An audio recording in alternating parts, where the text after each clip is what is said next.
Assalamualaikum warahmatullahi wabarakatuh. Perkenalkan, nama saya Afif Ikhwanuddin, bersekolah di STAI Inovatif Darul Ihsan, menduduki Prodi Manajemen Pendidikan Islam. Akan memaparkan sedikit materi tentang Toharoh. Oke, mari kita mulai dengan memahami pengertian Toharoh secara sederhana. Toharoh berarti proses penyucian diri dari hadas dan najis.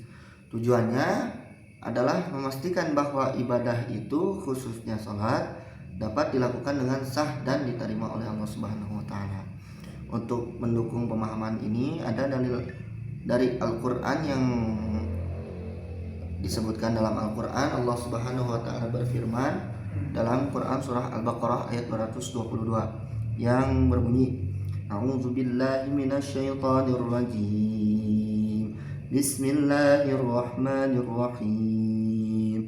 Wa yas'alunaka 'anil mahid qul huwa adan fa'tazilun nisaa fil mahid wa la taqrabuhunna hatta yatahharna fa idza tatahharna fa'tuhunna min haitsu amarakumullah innallaha yuhibbut tawwabin wa yuhibbul mutatahhirin.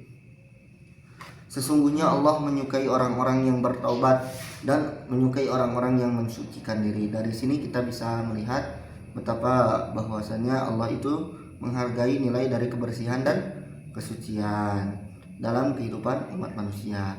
Selanjutnya, Toharoh terbagi menjadi dua kategori. Yang pertama, penyucian diri dari hadas dan penyucian dari najis. Kedua jenis ini sama-sama kita perlukan sebelum menjalankan ibadah tertentu seperti sholat, agar ibadah tersebut bisa disebut sah.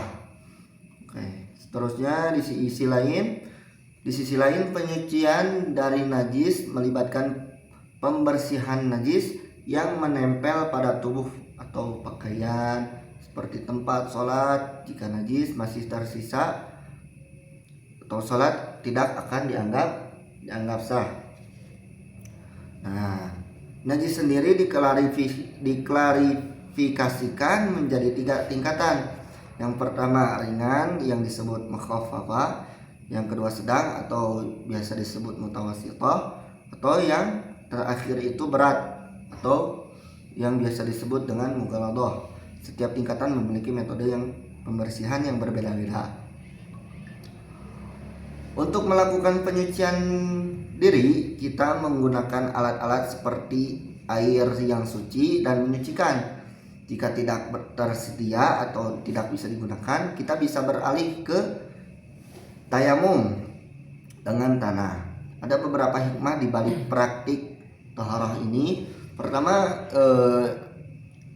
ia membantu menjaga kebersihan dan kesehatan tubuh.